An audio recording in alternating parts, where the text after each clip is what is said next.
What is up, everybody? Back in the fish room, and I know it has been, I have no idea how long it's been since I've had a video of the fish room, but today I was kinda doing some water changes and going outside and doing some trimming, so I thought I might as well show you guys what's kind of going on in here.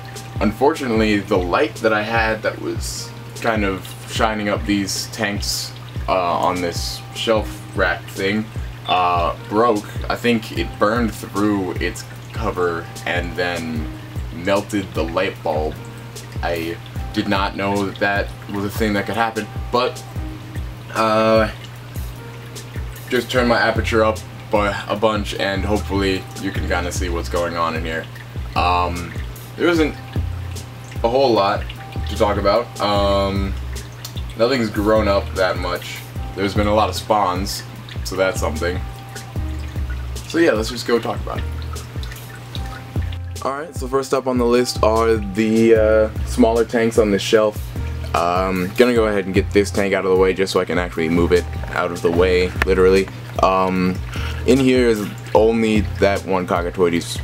It's a wild type male, and he's kinda lonely considering any tank I put him in, he's just gonna make a mess of everything. If I put him in the Guppy tank, he's just gonna eat all the guppies. If I put him in another cichlid tank, they'll kill him. So, not sure where to put him right now, so he's just sitting in this 5.5 with a bunch of bamboo and stuff. So I'm gonna go ahead and put him down on the ground so we can talk about the slightly more interesting fish. This tank still has those A by Teniata fry from almost 12 months ago. Like, how long? 9 or 10 months ago, I think. They've gotten pretty big. They're sellable by now, but I'm just gonna wait till they color up a little bit more. I've only got like 15 or 16 of them in here, and then there are a couple more scattered about in all the other tanks that got loose, so I gotta go hunt those guys down as well. Also in here, I got a bunch of new assassin snails. I don't think I posted the video. I'm gonna have to do that, but my assassin snails finally bred. I mean, I wasn't actually trying to have them breed, but I was just kind of expecting it to happen eventually. The 75 they just laid hundreds of eggs, and they finally hatched about 2 months ago, or a month and a half ago, sometime recently, and I just started seeing them kind of moving around the bottom of the tanks, and they're just tiny little things. They look exactly like they do when they're adults, and so I just took a bunch of the adults and I moved them around in the other tanks to try and get rid of the pond snail problem that I have for all eternity. Is a curse from Zeus or something, but yeah, so these assassin snails are trying to clean up all the other tanks, and that orange flash should have been sold months ago. Focus this. He was supposed to be sold a long time ago, but he slipped through, so now he's all alone as well. There's also a Panduro in here. Oh, someone's at my door. There's also a Panduro in here. Door keeps ringing when I'm trying to talk. See if it's... That should be the last ring. So yeah, not much to talk. The bushy-nosed plecos are also still in here. I moved 2 of them to the larger tank, the 75, just because one of them was a definite male and I wanted him to get into a more open space so he could try and claim some territory and actually start laying some eggs. 75 dwindled from a Bitaniata breeding tank to a bushy nose attempted breeding tank. Considering all my Bitaniata are in this room now, and I've kind of lost my female density, so I can't really make that many pairs anymore. That's kind of it for that tank. Going left, we have the shrimp and guppy tank. That's the first cherry shrimp I've actually seen in days. I know they're in there, but I just kind of never checked this tank. It's kind of my, if I've got an extra fish or something, I just kind of put it in there. an extra non-cichlid, obviously, so they would just eat everything. But so the new color form that I actually started breeding has actually turned out really well. This one of the females, not displaying the best of the colors. That one back there is better tail, but yeah, just kind of put a bunch of spawning mop in there. I was trying to breed some, what was I breeding? Silver tip tetras. That didn't work out, so they're just going in the 75. So now all the spawning mops are in there for the guppy fry. But that's kind of it for that tank. Nothing really interesting. This tank, if you can recognize it. Oh, what the heck? My camera thing just broke off. That's unexpected. Huh. Anyway, gonna have to loosen this camera, swivel up a bit. I gotta do it by hand now. This tank has the pair, or one of the pairs of Panduro that kind of got ostracized from the others. Just didn't have anywhere to go. So now they are in here.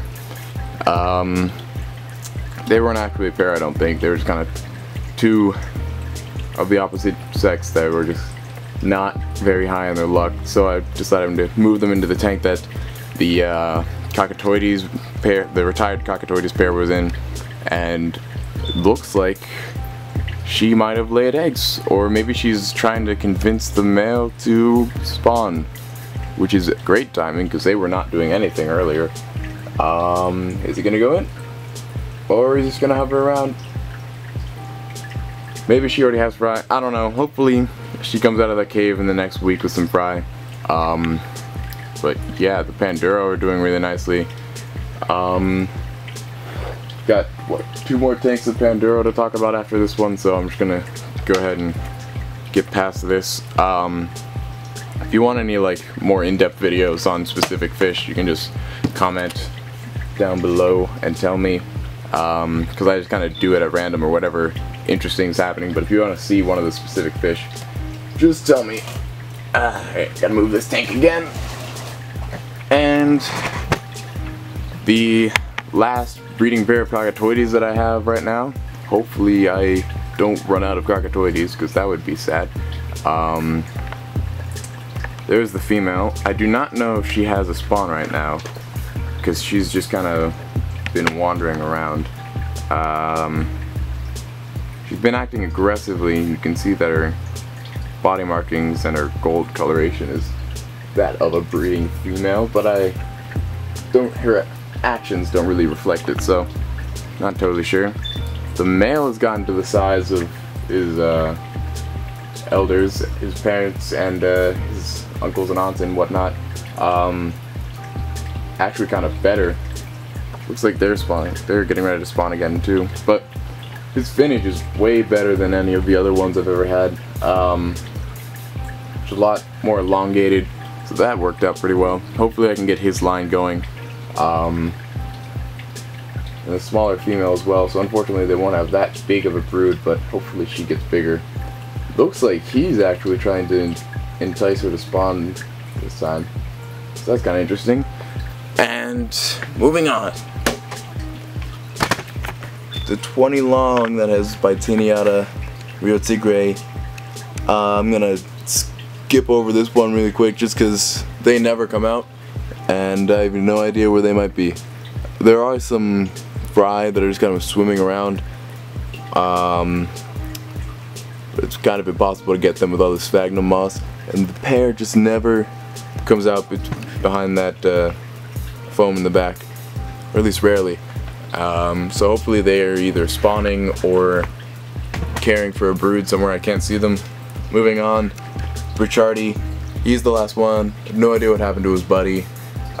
He's doing fine. He or she, I have no idea which sex this one is. He's doing fine on his own, but trying to sell him or give him away to someone in the local vicinity so I can actually get rid of this 29 gallon and put another 20 long in there, just so I can have a better tank for breeding Apistos. Actually, I might turn this into an immersed growth tank. Not sure. I don't know. Moving on. The other 65. Ooh, spider. I gotta kill that. And spider's dead. Alright. It's the secondary 65 gallon. I forgot to do an update on this whole PVC piping as leaf litter idea. So here it is. You can see that it obviously worked. If I can get a focus on that Panduro. So there's my other Panduro female. She has spawned recently, clearly, and is defending them really well. If I can get a bit closer. The fry just she kind of herds the fry around and in between, basically everywhere on these PVC pipes. So they've completely adapted to it, which is really, really good to see. So they don't really see it as weird or foreign at all. If anything, I think they might actually like it better just because how many more spaces, because if you had a driftwood structure in the same way, they can't go inside of the driftwood. So that is one of the ideals behind this kind of concept. Obviously this was like a lot of PVC to go to Home Depot and buy, and it didn't take that long to cut it because I actually bought a PVC cutter for once. But yeah, this was way less than I expected the volume of PVC piping to be. So obviously I need like 6, 10, I need a lot more PVC to even get close to the top of this tank. Just enough to get ground cover, I think, is my next buy for PVC. I have to go back to get some more, just for some more self-leveling siphons, so I might as well pick up a bit extra for this tank. The Titaniata from the unknown location. There's the male back there. This camera stand needs a replacement, but there's the male back there. There's that male Panduro, or CF Panduro. I've been calling them Panduro this whole time. These are all CF Panduro, just because of the tail pattern is not that of a regular Panduro. There's a female up there. They just had fry, but I think they either lost it or they were killed. So the Panduro pair is much more aggressive, possibly because Panduro are more likely to form strong pair bonds. That's a possibility. Not totally sure, but they are definitely more aggressive. Yeah, you can see she's going out of her way to go attack these guys. Considering her fry are all the way back there, she's coming up in the front. Okay, well, my video cut out randomly. Hopefully it doesn't do that again before I can get all the information in. That's pretty much it for this tank. It's also got guppies, if you hadn't noticed. There's my third angel, who is always the odd one out, so just decided to put him back in here because the Epistos don't really care about angels at all. They kind of keep to each other, or keep to themselves from each other. What am I saying? Whatever. Back. Turning around. The 33 long. I re-scaped it. Considering one of the last, I had 2 females in here, and the other one died. I have no idea why or when. I got back from vacation and couldn't find her, and then a week later she showed up dead, so that sucks. But since it was only a pair, and there was a bunch of fry in here that I couldn't get out, I decided to rescape it in favor of the fry, with this huge mound of sand, keeping the 2 sides relatively separate, just visually, and almost all of the caves are over there, so that it's just more likely that they'll spawn on that side and keep themselves. You can see the pair right there, so hopefully they spawn again. And I can't find any of the fry to show you right now. Oh, did I? I think I found one. Move this out of the way.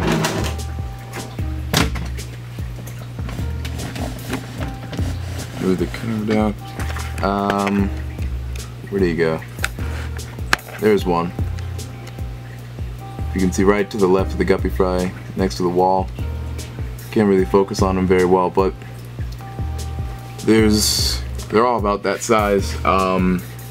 What are they, like 3 months old right now, so they're a little bit stunted, but hopefully they grow up to full size.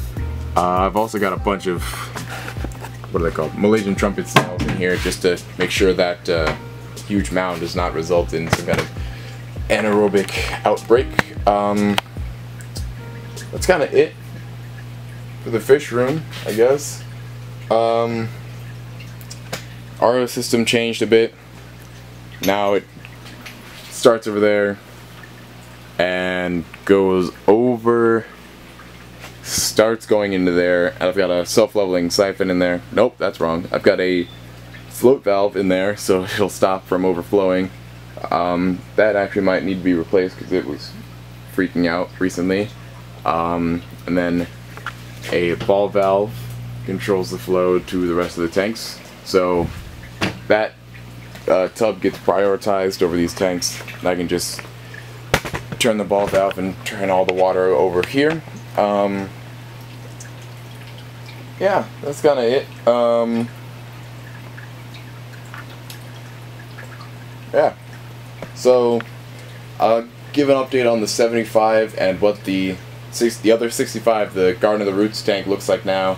Still don't have a name for it. I think I might call it Garden of the Roots again, but it doesn't really have the same vibe. But either way, it's looking really, really nice. I can't wait to show you guys. I just have to wait for the plants to grow back in. I just trimmed it a couple days ago. So once the plants grow back in, maybe a week or two from now, you guys will be able to get to see what that looks like. It's also where the retired Cockatoides pair went, in case you were wondering for some reason. But yeah, that's it. See ya.